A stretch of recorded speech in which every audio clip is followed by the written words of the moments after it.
2025년 2월 7일 날씨 추워. 기분은 좀. 오늘은 송파구에 위치한 도요스에 다녀왔습니다. 오늘 다녀온 곳의 위치는 잠실 세내역 2번 출구에서는 걸어서 한 15분, 그리고 삼전역에서는 걸어서 10분 이내로 도착할 수 있는 위치였습니다. 이곳은 런치나 디너 상관없이 인당 33,000원의 스시 오마카세를 즐길 수 있는 상당한 가성비가 느껴지는 식당이었고요. 특징이라고 한다면 정말 짧고 굵게 즐길 수 있다는 겁니다. 왜냐하면 한 타임에 기본 40분이었고 추가 주문 시 이제 20분을 추가로 최대 1시간으로 한 타임이 돌아가는 시스템이었고요. 그리고 콜키지는 프리였습니다. 최근에 제가 장강명 소설가분이 강연하는 것을 보았는데요. 좋은 또 인사이트를 얻은 것 같아서 얘기를 잠깐 기록해 보려고 합니다. 이분은 원래 직업이 기자셨더라고요. 근데 저희가 살면서 가끔씩은 내가 왜 이렇게까지 하지라는 현타라는 거를 느낄 때가 종종 있잖아요.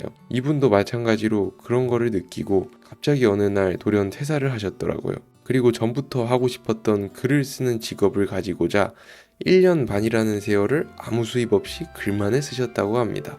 그 기간 동안 얼마나 그 큰 불안감과 그때 내가 퇴사를 왜 했을까 라는 후회 등등 감히 제가 상상할 수 없는 그런 우여곡절을 분명 겪으셨을 거라 생각이 듭니다. 그러다가 어느 한 소설 공모전이었나를 우승을 하셨는데 그 상금이 5천만 원이라고 하셨던 것 같아요.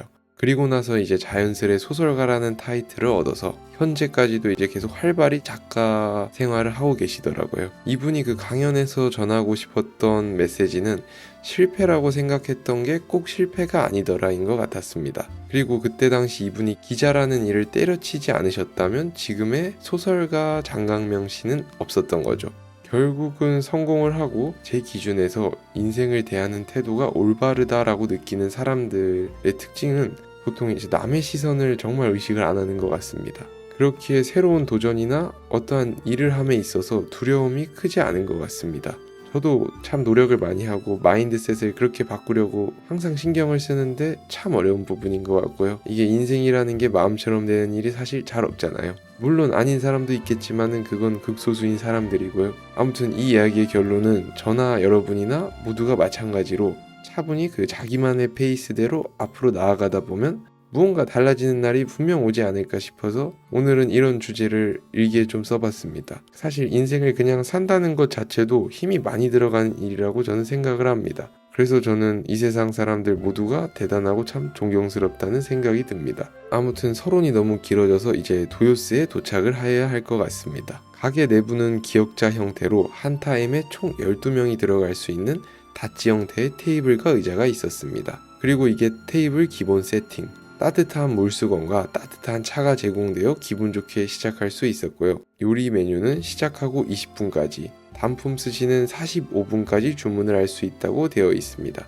저는 오늘 기본 코스로만 즐겨보았고요. 에피타이저부터 스시가 총 13개가 나와서 영상이 너무 길어질까봐 오늘은 간단히 가보겠습니다. 아무튼 첫 번째 메뉴가 바로 나왔습니다. 치즈 두부와 전복과 전복 내장 소스를 곁들인 밥. 치즈 두부 위에 있는 거는 매실 소스라고 설명을 해주셨고 간단히 맛 표현을 해보자면 모찌리 도우와 같은 느낌이었습니다. 입맛을 돋구기에는 참 좋았고요. 전복도 맛있었고 내장 소스는 생크림을 섞어 만드셔서 그런가 고소하니 참 맛있었습니다. 그리고 두 번째는 광어의 캐비어.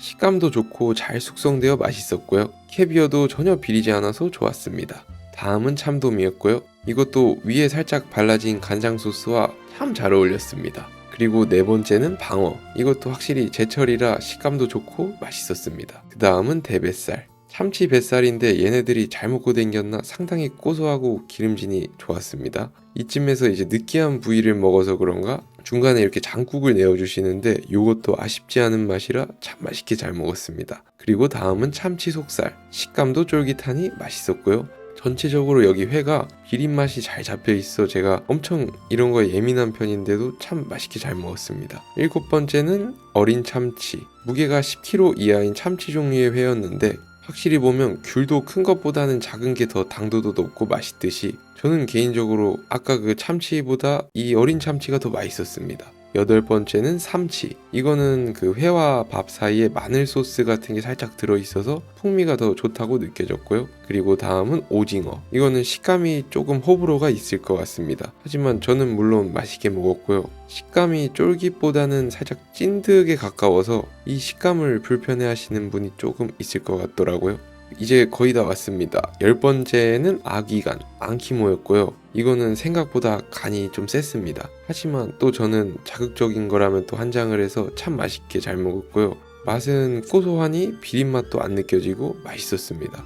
그리고 중간중간 생강도 먹어주었는데 먹을 때마다 이게 자꾸 뱃속이 리셋되는 것 같아서 절제했습니다. 다음은 장어. 한 입 딱 먹었을 때 지금까지는 계속 미지근한 것만 먹다가 따뜻한 장어가 입에 딱 들어오니까 기분이 일단 좋아졌고요. 비린맛도 없었고 고소하고 맛있었습니다. 그리고 위에 발라져 있는 이제 간장 소스의 정도도 셰프님께 말씀드리면 조절을 해주십니다. 12번째로 나온 후토마키. 이것도 딱 젓가락으로 집었을 때부터 묵직해가지고 서운하지가 않았습니다. 참 맛있었고요. 운이 좋게 이날 같이 방문한 어머니가 이쯤에서 갑자기 딱 배부르다고 외쳐주어가지고 제가 하나 더 먹을 수 있었습니다. 그리고 마지막으로 나온 계란빵. 이거는 그 살짝 물기가 있는 촉촉한 식감이라 호불호가 조금 있을 것 같습니다. 그래도 폭신폭신하고 계란의 그 비린향이 강하지 않아서 저는 기분 좋게 마지막까지 맛있게 먹었습니다. 아무튼 오늘의 결론입니다. 오늘 방문한 도요스는 33,000원에 오마카세를 경험해 볼 수 있는 최고의 가성비 있는 식당이라고 느껴졌습니다. 제가 비린맛에 사실 좀 많이 나약한 편이라 평소에 수산시장에 가서는 아예 회를 건들지 못하는 사람입니다. 이게 믿기 힘드실 수도 있겠지만 진짜고요. 오늘은 전체적으로 스시들을 제가 거부감 없이 다 맛있게 잘 먹은 거 보면 비린맛은 거의 없다고 보시면 될 것 같고요. 하지만 이곳이 연인과의 그 특별한 날에 방문을 하기에는 조금 아쉬운 것 같습니다. 왜냐하면 이게 최대 1시간이라는 시간 제약이 있어서 이제 배도 좀 차고 몸이 좀 노곤노곤해져 가지고 본격적인 대화를 제대로 시작하려고 하는데 쫓겨날 수도 있어서 연인과의 그 기념일 날 방문을 하시겠다는 분들한테는 막 강하게는 추천을 못 드리겠고요. 그냥 저처럼 어느 날 일본에 가서 제대로 된 회가 먹고 싶은데 비행기를 타고 갔다 올 시간은 없다 하시는 분들에게 강력 추천드립니다. 가격 대비 가성비부터 가심비가 상당했습니다. 아무튼 야무지게 오늘도 다 먹고 또 잠실 세내역의 명물이라고도 볼 수 있는 호떡집에 들려서 포장을 해서 야식으로 호떡을 먹어주었습니다. 그리고 생일은 아니지만 집에 케이크 있어서 먹었는데 이거 상당히 맛있었습니다. 리에제라는 빵집의 케이크인데 이것도 추천드리고요. 근데 요즘 진짜 저녁만 되면 자꾸 뭐가 땡겨가지고 큰일입니다. 물론 항상 그래왔지만 앞으로는 조금 절제하려고 노력해야 될 것 같습니다. 아무튼 오늘도 참 잘 먹었고요. 오늘 일기도 끝!